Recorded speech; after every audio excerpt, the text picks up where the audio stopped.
All right. Okay, so I'm going to take a quick look at exercise intensity.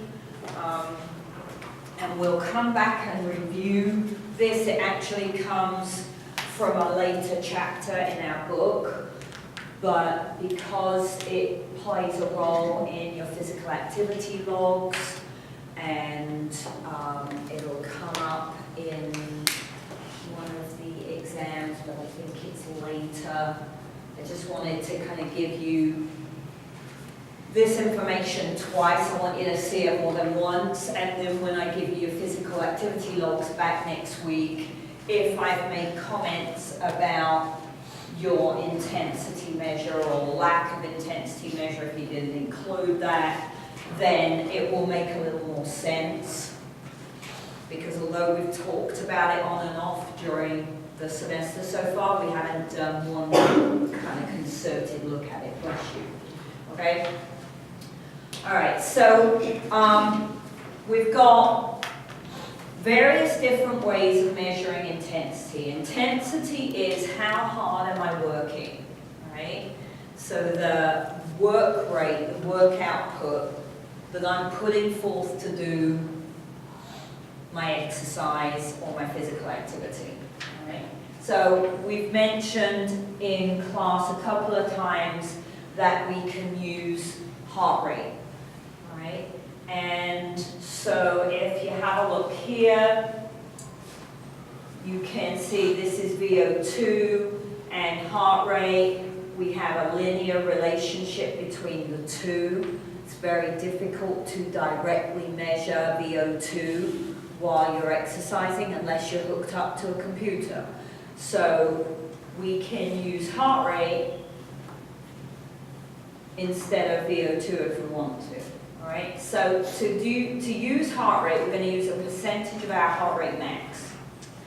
And again, we have to estimate, unless you do a stress test or a VO2 test, you're not going to know your exact resting heart rate or max heart rate. Okay? But you can estimate your max heart rate.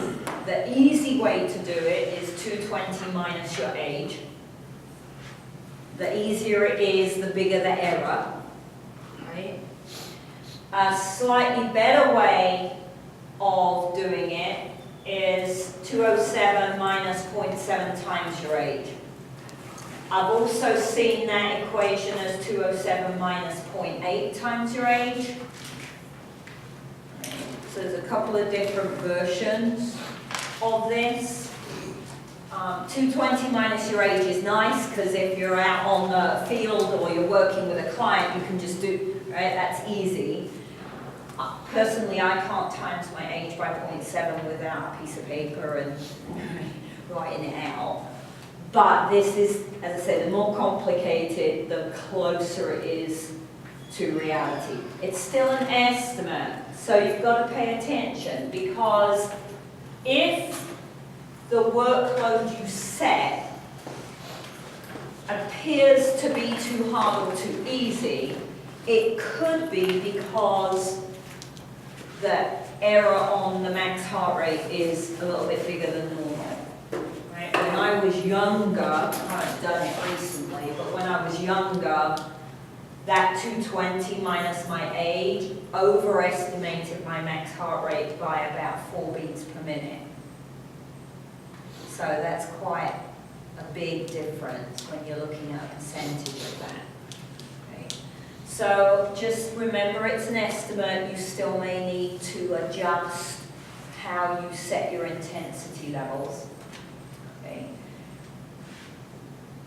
And you want to remember that if you are using a percentage of heart rate max to replace percentage of VO2 max in a training program, they aren't directly the same, right? 55% VO2 max is not the same as 55% max heart rate. Okay.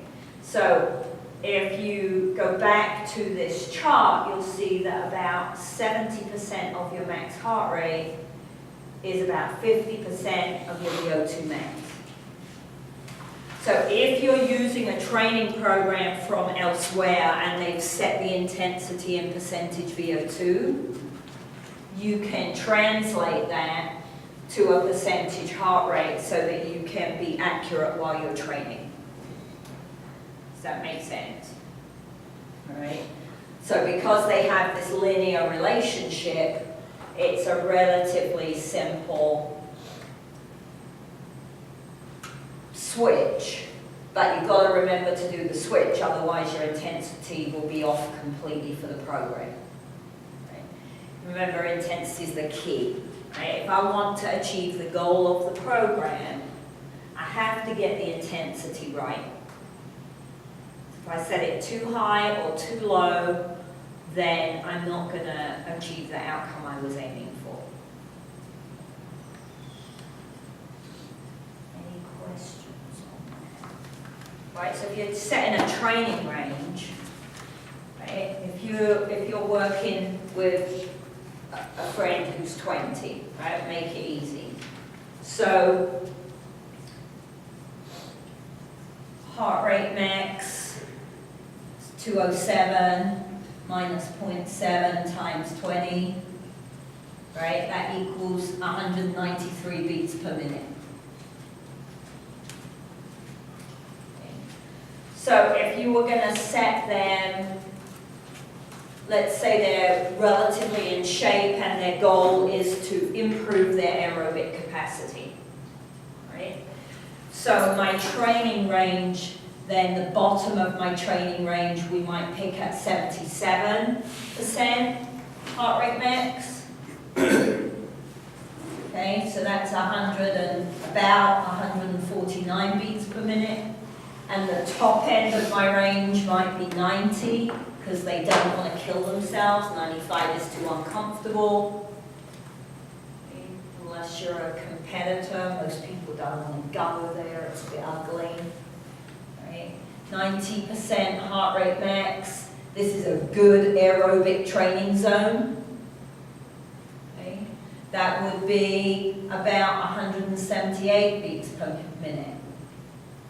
So then they can set their training zone on their heart rate watch or their Fitbit or their phone, whatever they're using, to keep an eye on their intensity while they're working out. You set 149 as your low end of the range, 178 as your top end, and as long as you're working in that range, you're going to be improving aerobic capacity. Quick and easy, accurate, and it'll work.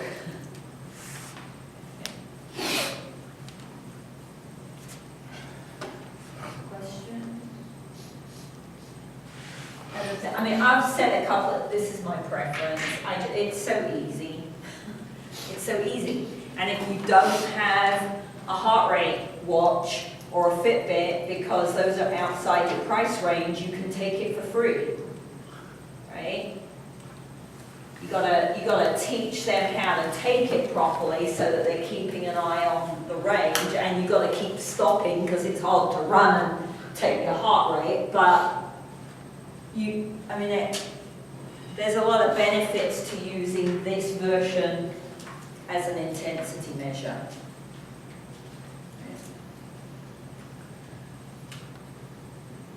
Now, another method that uses heart rate, but more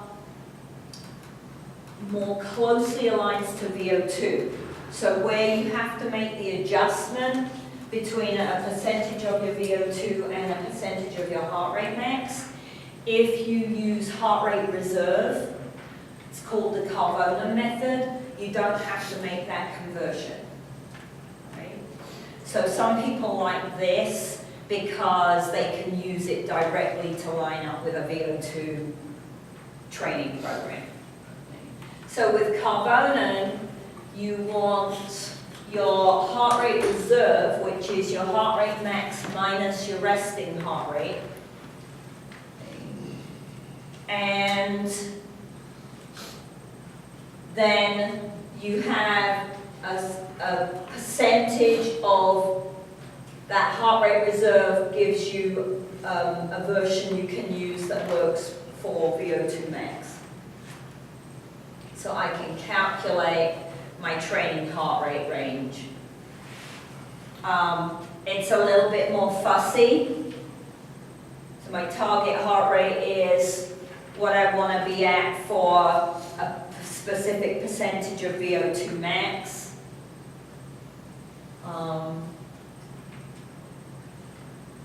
I don't know why I think the other way is easier. You've got to do more math here, but I mean, anything that uses heart rate is relatively easy. So there is a way of doing that direct match if you want to.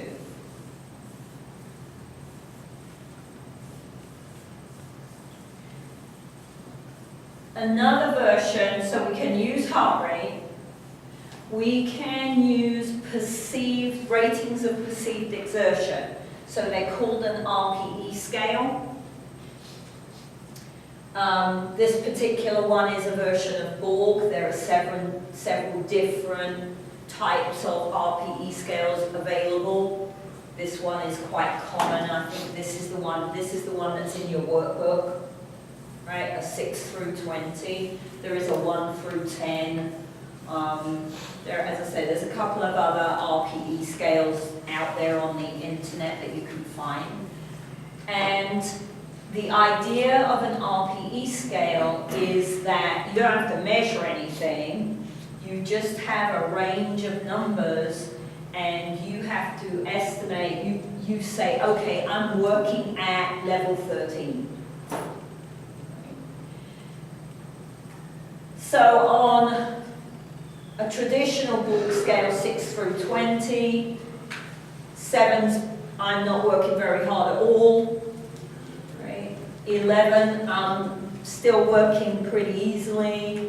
By 13, it's getting a little bit more difficult. By 17, it's very hard. By 19, it's really uncomfortable. Right? And the research indicates that if you use this scale with an experienced population, that it's actually pretty accurate. Believe it or not. I always have trouble believing that, because to me this is like, okay, now I'm guessing how hard I'm working. So I would prefer to know. But the research clearly shows that if you use it with experienced movers, experienced exercisers, that they are actually very good at estimating how hard they're working. Okay. So you can use it with your players, or you could use it with a fitness client who is a regular client and has been exercising for some time. You cannot use an RPE scale with a beginner, right? Because a beginner always overestimates how hard they're working because they don't have enough experience, right? Anything feels difficult if you've never done it before. So they overestimate how hard they're working, and then they can't achieve their goals, and then they get demotivated, and it becomes an ugly downward spiral, right? So it's not an appropriate measure of intensity for a beginner. It's got to be someone that's got the experience to estimate how hard they're working, all right, accurately.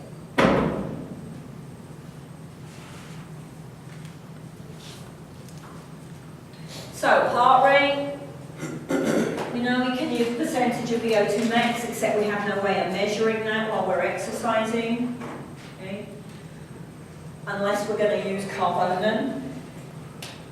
Then we've got an RPE scale, and then you've got the idea of METs. So METs have become more popular recently. When I look at the literature, you see quite a lot more that uses METs as an intensity measure. I've seen it in the developmental literature. They've used METs as how hard the children are working on the playground, which it seems odd to me that you would use a sophisticated measure for that, but they have. Right? So a MET is, one MET is how much oxygen you use to do nothing. Right? And then you go up from there. How much oxygen are you using to do this amount of work? Right?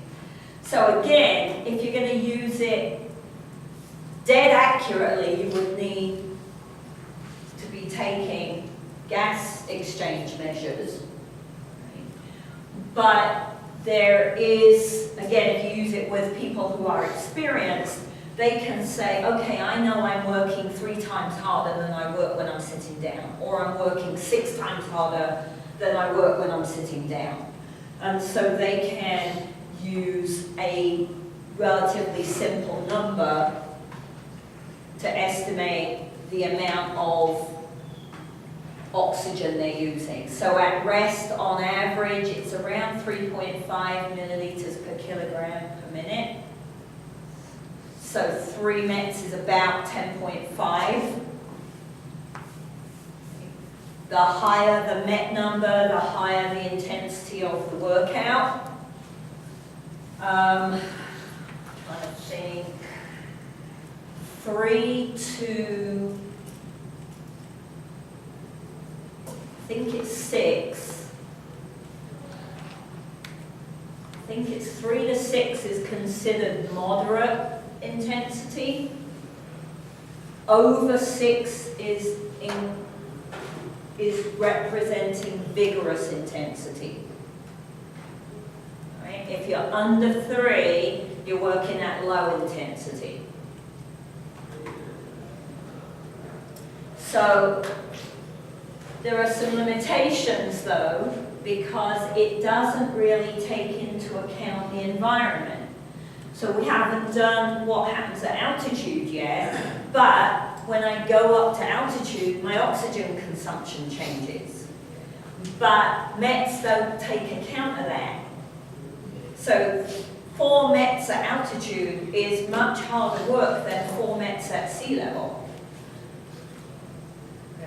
So that's a little bit tricky if you don't know what you're doing, because you have to adjust. You can't do the same number if you're working at altitude. Also, hydration status can impact MET measurement. So you'll see a lot of it. As I said, a lot of people are using it in the literature right now as a measure of intensity. It's not something you directly measure as you're working. So, again, my personal preference is going to always be heart rate, because I can measure it, it's accurate, I know exactly how hard I'm working at any moment. I don't know why I would use an estimate of how hard I was working. Maybe I just don't know enough about intensity and METs. LV may have a different perspective on why using METs would be beneficial. But for the life of me, I can't think of one. But this is not what I do. I mean, I don't use this kind of measure very often. So if we're comparing them, if we're comparing the ones we can actually use easily, and I need to probably add another column in here and put the METs in here, but less than 35% of your heart rate max would be less than 9 on the Borg scale. That's very light intensity. 35 to 59 would be light. So these two would be anything under 3, so probably 2 and 1 on a MET. Here we hit 3, 60 to 79% of your heart rate max. If you're looking at VO2 percentage, that would be 50 to 74% of your VO2 max.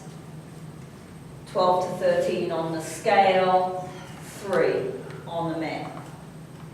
Right? So 3, 4, 5. Once you get to heavy, we're probably around 6 on the METs. Anything above 6 is up here. So you can compare across versions of intensity to see how they match up. If you get a training program that's given to you and it just says, well, you want to work at vigorous intensity, well, that's great, but how do I know what that is, right?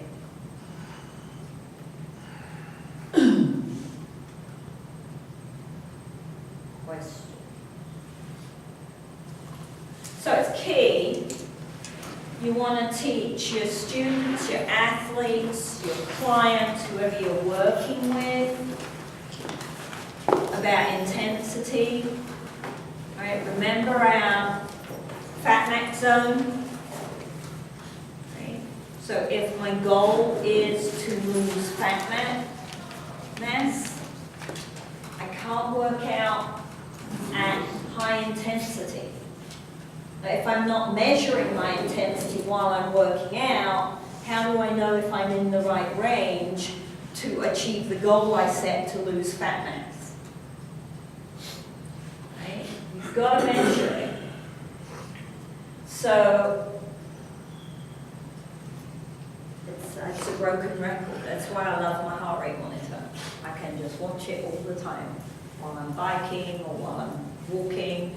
I can just keep an eye on it. It gives me a little beep if I'm not walking hard enough. It gives me a little beep if I'm walking too hard, and I can slow down a little bit, and I can stay in my range the whole time easily. All I have to do is calculate the range. And remember to recalculate it every year as I'm getting older. Reset my watch. But, you know, it's one of the crucial concepts. If you want to write training programs or be responsible for people's fitness levels and things, you've got to have a reasonably good grasp of this concept. Yeah. 77 to 90% is where you lose fat mass, right? What percentage? No, that's a bit high. Was it? Fat max zone is the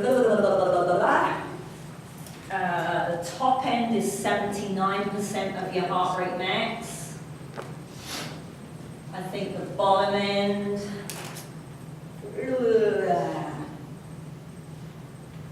I want to say the bottom end is something like 62%.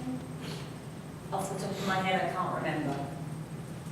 But I have it in the notes. It's in the notes, okay. So I can check it for you if you want to follow me back to the office.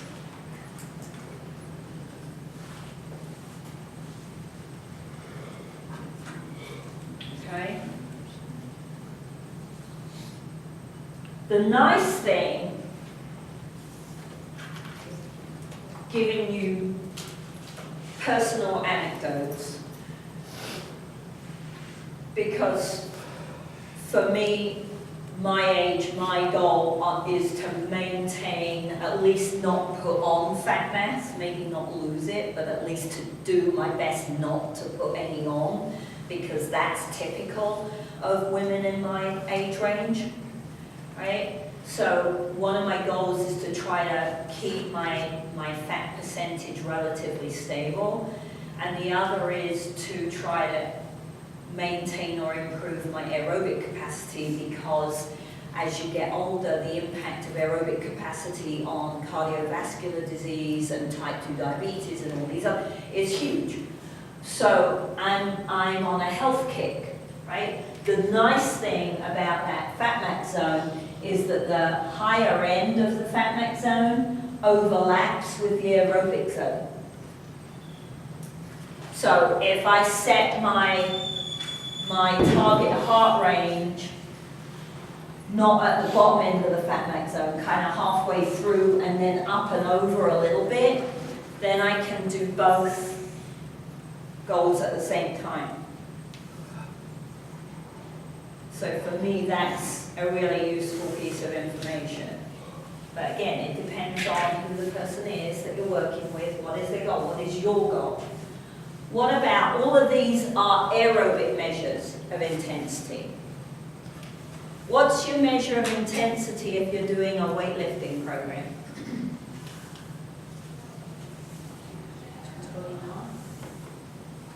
How much weight is on the bar? Right? So your heart rate max, VO2 max, is your 1 RM. And when you train at a percentage of your 1 RM. Now, you don't want to do a 1 RM with normal people because those aren't safe, right? You might want to pick up 3 or 4 RM instead. But when you're training, you should know, depending on what your goal is, right? How serious are you? Are you just kind of lifting a little bit because you know it's good for you, or are you really zoned into, I've got a goal for my lifting program? You should know exactly what percentage of your 1 RM or 3 RM you are working at any time. Because you should have light days, you should have moderate days, you should have heavy days, you should cycle. You can't do a heavy day every day of the week that you go in. So you've got to know what intensity you're working at when you're in the weight room.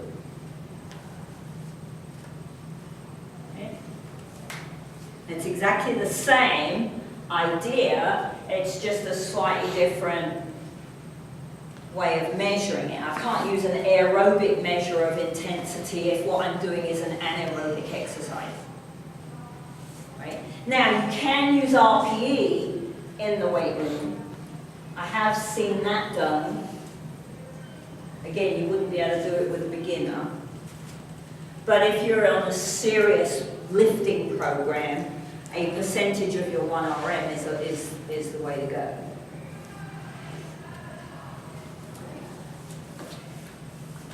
Question? Okay. So, hopefully that will give you some idea. If I put comments on your files, which I haven't started yet, if I put comments on your files when you get them back next week and you're looking at this information and you're not sure, that's a good time to come and check in with me. Okay? Don't worry about them. I'm going to do your midterm grade for lab on your attendance. Because I'm already